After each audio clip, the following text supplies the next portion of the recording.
Why does it take so long to declutter sentimental items? And can they really be decluttered?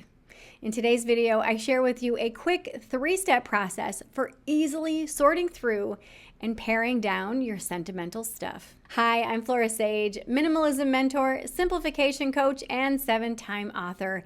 And I've been helping women like you declutter their lives for over 26 years. In all the time that I've been helping people declutter their lives, sentimental clutter and sentimental items are one of the most time-consuming and emotional and energetically charged things to declutter.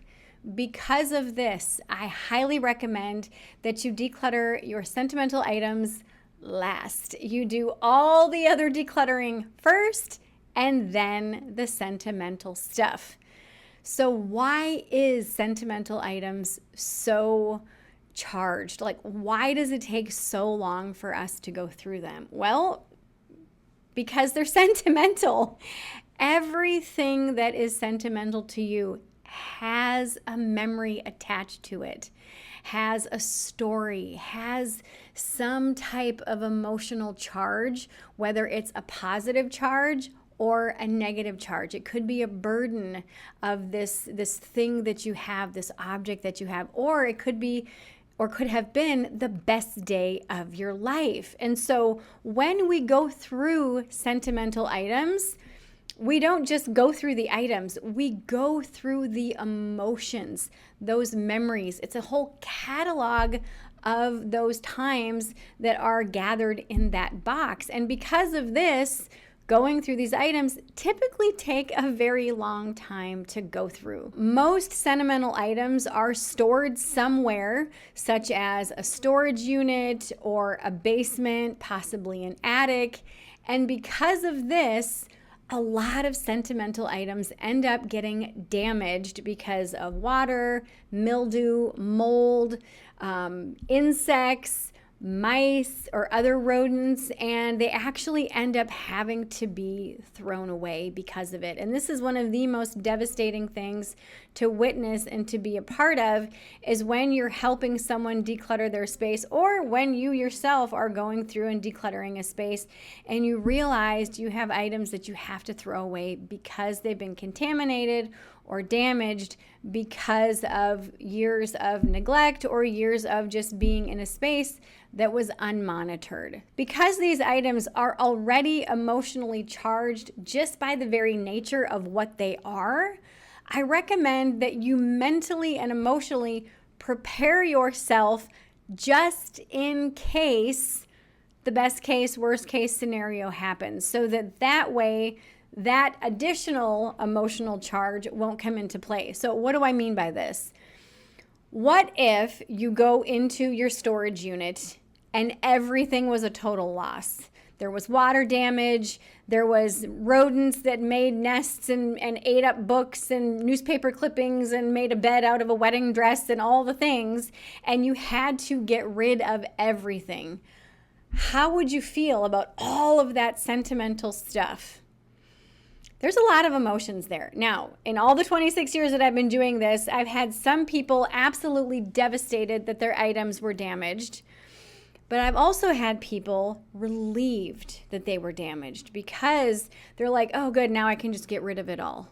So just because something has been sentimental in the past doesn't mean it's going to stay sentimental, okay? So again, best case, worst case scenario, what if everything was a total loss? Prepare yourself. What would happen? What would you do? How would you navigate throughout that space if all of your sentimental items were a total loss because of damage? Now, best case scenario, what if you walk into that space and everything was pristine, the books were perfect, the newspaper clippings perfectly preserved, the wedding dresses, the old clothing, the photo albums, all of it was pristine? How would you feel? Doing this visualization or doing this kind of play on what if, and kind of getting curious, clues you in to how you actually feel about your sentimental items. If you thought, oh, worst case scenario, I got to get rid of all of it, and you felt relieved, that's a clue that those things may not be as sentimental to you as you once thought. If they were all perfectly preserved and you felt burdened, again, you may not have the sentimentality that you think you do about these. Now, if everything was a total loss and you felt devastated, okay, chances are these things are very sentimental to you. And I'm going to give you 3 quick tips in just a moment on how to sort through these things. Now, if everything was perfectly preserved and you were like, yay, again, you're probably very sentimental about them and they have a lot of a meaning and emotions tied to them. So with that said, now I'm going to share with you 3 ways to sort through your sentimental items to make it easier to pare them down if you choose to do that. The first thing to do, as we just spoke about, is do best case, worst case scenario thinking. Literally think about what is the best case, what is the worst case scenario. The second thing to do is to take all of your sentimental items out and sort them into 3 piles. The first pile is, if this got damaged, I wouldn't really miss it.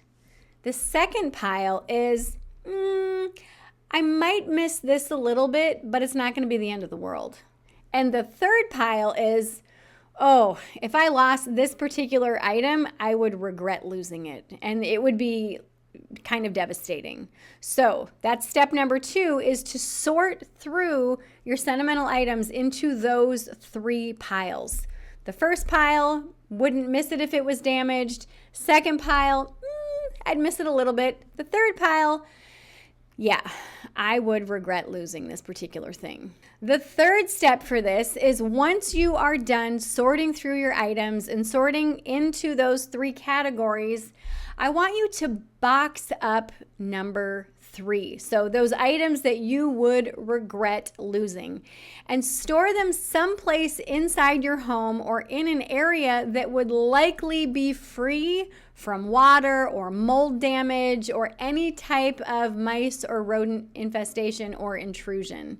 Pile number 2, box up and put a date on them of 6 months from now. And I want you to go on your device, whatever your device is, and put a reminder for 6 months out and say, go through XYZ sentimental boxes. Now, what this is going to do for you is it's going to give you the luxury right now of sorting through the stuff and recognizing, okay, I'm kind of on the fence about this. I would kind of miss it, but then kind of not miss it.